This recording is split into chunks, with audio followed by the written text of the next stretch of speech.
This episode is all about horses. There are over 300 breeds of horses in the world today. We are going to explore some of these breeds. Learn what foods horses should eat to be healthy. So stay tuned.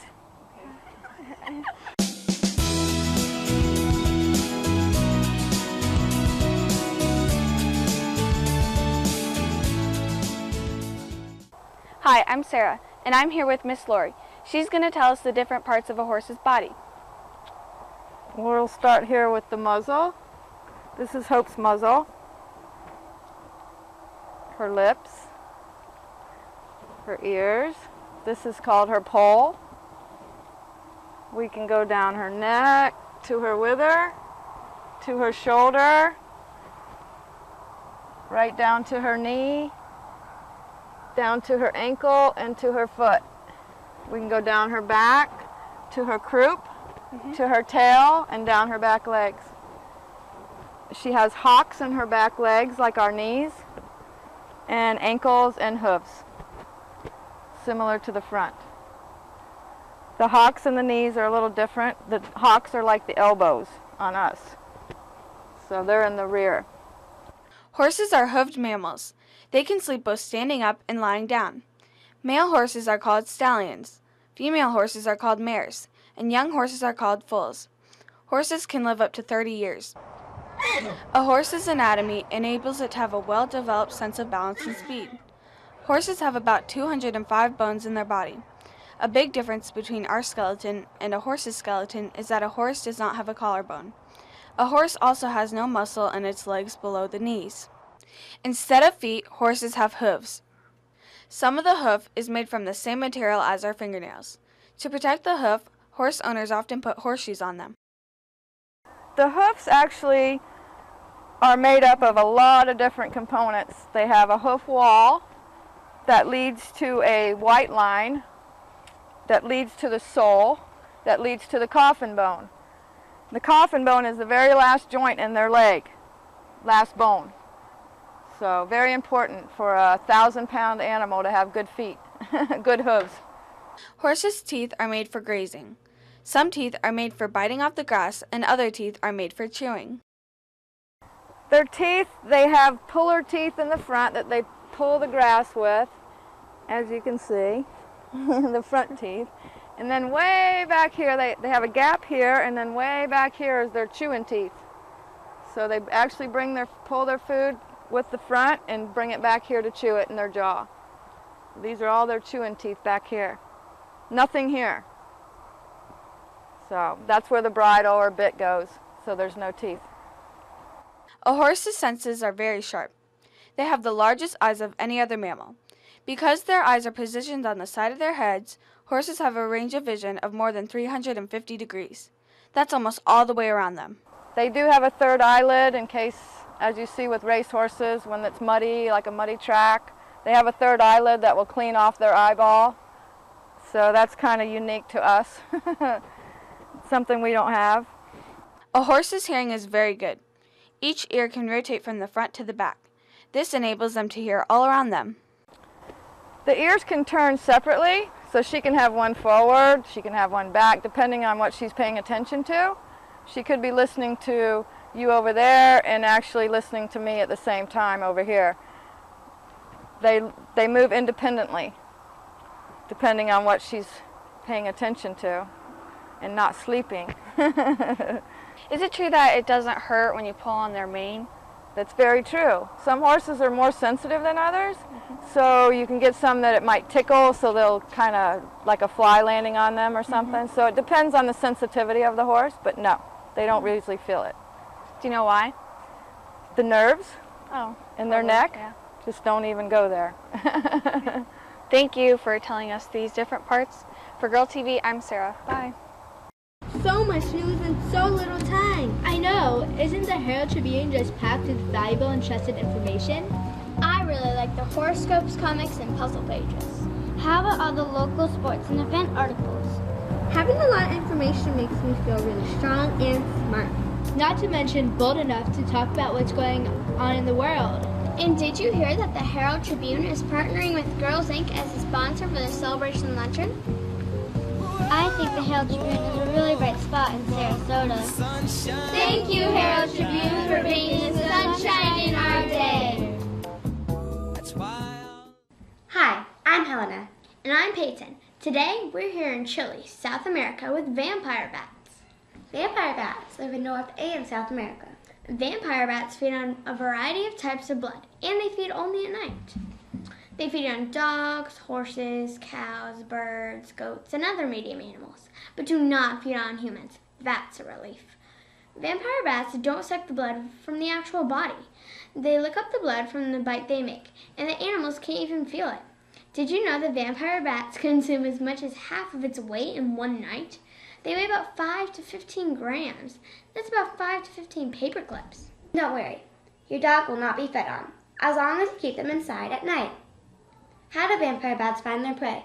Well, Helena, they use echolocation. Echolocation is when a bat makes a sound and the sound reaches an animal or object. And then the sound bounces back and the bat knows where an object is. There are 3 different types of vampire bats: the common vampire bat, the hairy-legged vampire bat, and the white-winged vampire bat. Vampire bats have short tails and small ears. When you think about it, they kind of sound cute, but they're not really. Their front teeth are very big for cutting things. Their back teeth are smaller than their front teeth. Did you know that a wingspan of a vampire bat is 8 inches wide, but the body is only the size of an average human thumb? That's pretty small if you think about it. Well, we have to fly away. For Girls TV, I'm Peyton. And I'm Helena. Bye! Hey girls, did you hear? SRQ Magazine's Best of the Shoe is coming out next month. And look who their readers voted Best Luncheon in Sarasota. Who? The 2012 Girls Inc. Celebration Luncheon. Wow, that's great. I know, and now all of us locally grown girls can continue to do anything we set our minds to, thanks to SRQ Magazine's locally owned support of Girls Inc. Thanks, SRQ Magazine.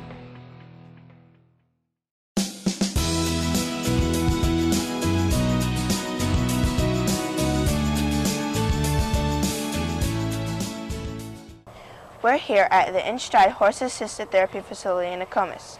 InStride Therapy is recognized as the leading hippotherapy facility in southeastern United States. At InStride, hippotherapy and other equestrian activities benefit their bodies, minds, and spirits of people with special needs. Come join us as we take a closer look at the facility. Hi, I'm Amanda. Today we are joined by Miss Cindy Eden. She is the program director of InStride Horse Assistant Therapy. Thank you for joining us, Miss Cindy. You're welcome. It's nice to be here. Thank you. Tell me about the facility. Currently, we have 14 horses at our facility. We are currently sitting in the older portion of our facility. We have just built a new section where we are going to have 28 stalls so that we can have additional horses and services. What kind of programs do you offer? Right now, we do Special Olympics once a year, the equestrian part. We have hippotherapy, and we also have Children First that come to us as well. Who can benefit from these programs? Anybody can benefit. The youngest client that we take is 18 months of age, where the oldest that we currently have riding is 93 years of age. What is hippotherapy? Hippotherapy is really therapy with the tool of a horse. The horse is our tool that we use to help the clients with their physical therapy. How does the horse help people with special needs? When a horse walks, its hips move exactly the same way that an adult or a human's walk moves. And by that movement, many of our clients have never walked before. So when they get on the back of the horse, it's actually teaching their body to move like it should move. It strengthens all your trunk muscles, and when you have stronger trunk muscles, it also helps with your speech and many other aspects that you never realize that we take for granted. Some people have never had that, and it teaches them teaches their body to work properly. Where do you get the horses that you work with? Many of our horses have been donated. In fact, the average age of our horses is 20 years old. We have to have an older horse that's more docile, has seen a lot, and gone through, life a little bit. How many horses do you have at the facility? Right now we have 14, but we always are looking to add down the road. How do you train the horses to do this kind of therapy? It's a very long time period for them to practice. We have like Hope that you met earlier. She's been here probably, I want to say about at least a year, year and a half. And you just slowly, you bring them in, you walk them around while the other kids are out and when they're walking. And you just slowly move them around as well. For one thing, we will actually pretend like we're a sidewalker and lean on them, or one of us will be the client and ride on their back, just so that they get used to that feel and that all that movement. What inspired you to work with horses? I think just for one thing, I've always loved horses. You know, like a lot of girls. Me too. I've always enjoyed horses. And also loving children, this is just a perfect place to be. What is your favorite experience with a horse? My favorite experience? That might be hard. Yes, it is. It's very hard. I think really is when I had my own horse when I was younger. What was its name? Daisy was her name. Aw. How can girls like me get involved in horses? That is very easy. We're all the time looking for volunteers out here, but we do have a minimum age. You do need to be 14 to help, but we also do many programs also where you can come and just help feed. If you have an adult present with you, in the times that we don't have therapy, you can come help feed, clean out the stalls, and just get around the horses and see what they're like and groom. Thank you, Miss Cindy, for teaching us how horses can help people with special needs. For Girl TV, I'm Amanda. Bye. Question: what do Sarasota Magazine and Girls Inc. have in common? Answer: Sarasota Magazine brings out the best in Sarasota, just like Girls Inc. brings out the best in girls. We are both strong, smart, and bold. Thank you, Sarasota Magazine, for supporting Girls Inc. and the Celebration Luncheon. Hi, I'm Shayla. What do horses eat? Well, here at InStride, we feed our horses a mixture of a sweet feed with molasses and oats. So if you want to pour some out, we can.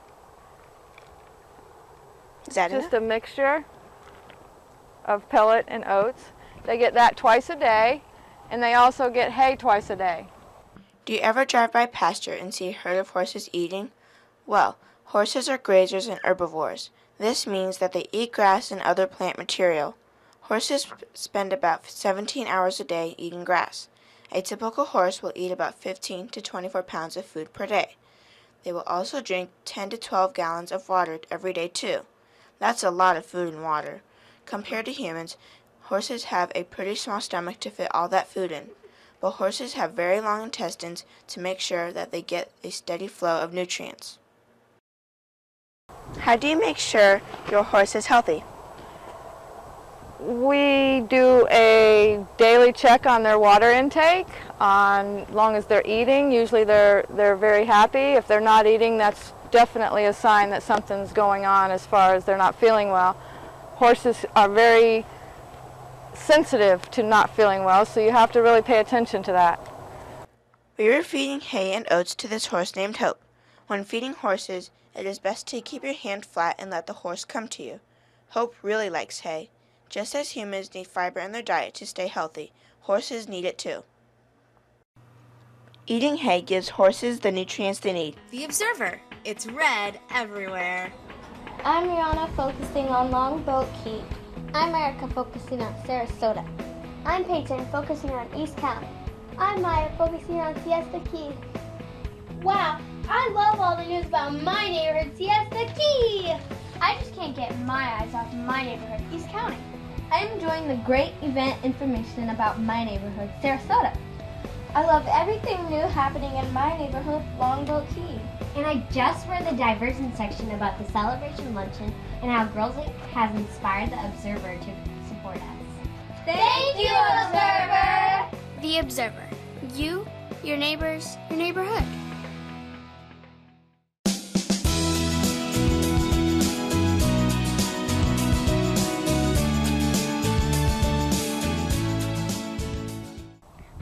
I'm Amanda, and we are going to take care of a horse. And this is Grace here. And can you show me what steps you do with the brushes down Sure. here? First I'm going to have you grab the blue one in there, which is, we call this a curry comb. And what we're going to do with the curry is we're going to do round, and what we're doing there is loosening the dirt so we can brush it off, okay? So we would go from head to toe with this curry comb in circular motions to loosen up the dirt. Yep, just like that. Where's its favorite spot? Her favorite spot is probably underneath her belly, because horses like you to itch where they can't reach. And she can't reach under her belly. So if you take your hand and itch her right under this belly right here, and you can even do it with that, under there circular, she will probably wiggle her nose and tell you that feels really good. Do it a little harder. So once we get the dirt loosened up, we take not a soft brush, but kind of a medium brush, and we start going with the hair and getting all that dirt that we loosened up off. Go right with the hair. Atta girl. Good job. And we would do that over her whole body, down her legs, her whole body. And after you would finish with that brush, we would go with a soft brush. So I think you can find your soft brush in there. And you'd start right back up here again with a soft brush, would just be a finishing brush. How many layers can you brush a horse? Well, they really like it, so you could do as much as you'd like. They wouldn't object. That's it. And then we have to clean out their feet every time before we ride them, just in case they've picked up a stone or any foreign object that's gotten stuck up into their foot. And that is a hoof pick, okay? So actually this is the hook and that's the That's right, this is the pick part, which we clean them out with, and then we brush them off nice and clean. Do you want me to show you? Yeah, sure. Okay. And we'll run down Grace's leg. Why don't you step right there? Okay. We'll run down Grace's leg with our hand so she knows that this is what we want. And she picks that up nicely, doesn't she? And do you see how clean she is? Mm-hmm. I'll just demonstrate a little bit. This is called the frog. So we have a line down the frog that gets stuff caught in it. And we want to make sure we get all that out before we ever decide to ride our horse, or we might injure her. That would be like bruising your foot, stepping on a hard rock. And we clean that out, and we do all four, okay? Okay. And that's our basic cleanup before we ride. And mostly every day we pick out their feet, because that's just keeps them nice and clean. And we use a fly repellent that we spray on them.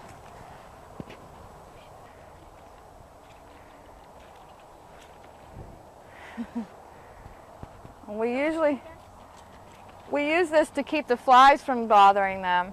Horses are so sensitive that they can feel a little tiny fly land on them. So this is something that we spray on them to try to keep the flies from landing on them and irritating them.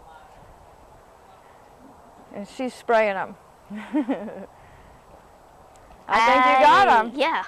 In addition to grooming a horse, there are other things you must do to keep your horse healthy and happy. Making sure your horse has shelter is very important. It protects them from the rain and other weather conditions. It also provides a safe place for the horses to stay in. Horses need exercise just like humans do. Riding your horse lets you bond with them. Horses need love and attention. Riding and grooming them is very important when caring for a horse. For Girl TV, I'm Amanda. Bye. 55 years ago, a magazine arrived on the scene in Sarasota, and they've been connecting the community ever since. From the scene to the page, Girls Inc. thanks Sarasota's Community Connection for sponsoring today's celebration luncheon. Thank you, Scene Magazine, for supporting Girls Inc. Strong, smart, Hi,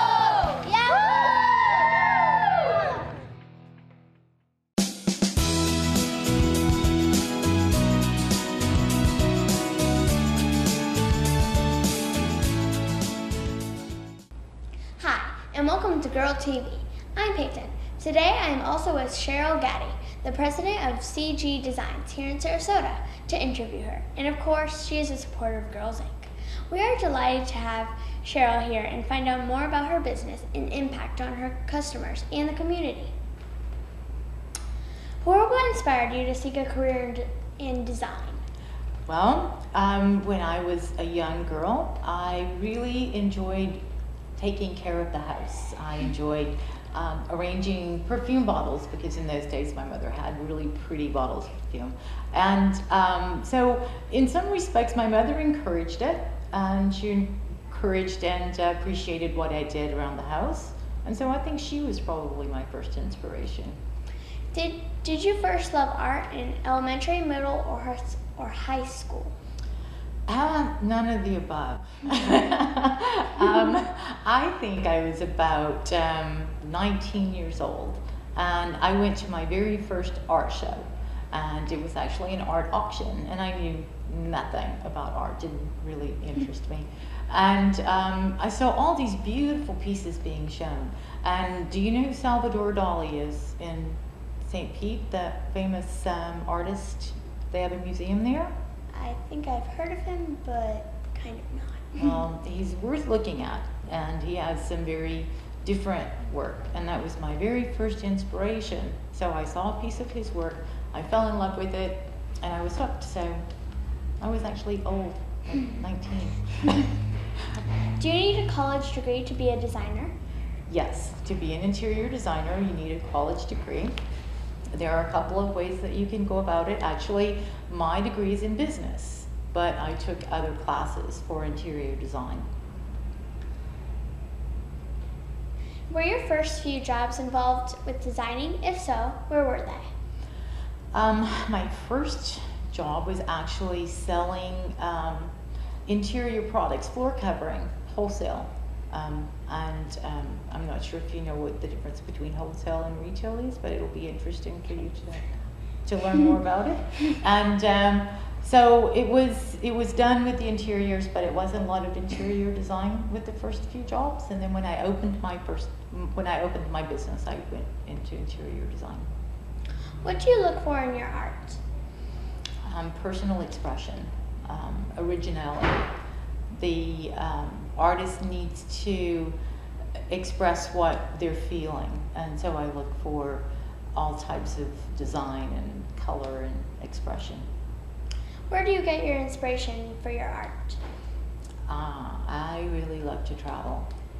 I get a lot of inspiration from different countries, from the way people live. Like, I'm going to a place where it will be all crafts, and so it'll be great inspiration to see what kind of textures and materials they're using.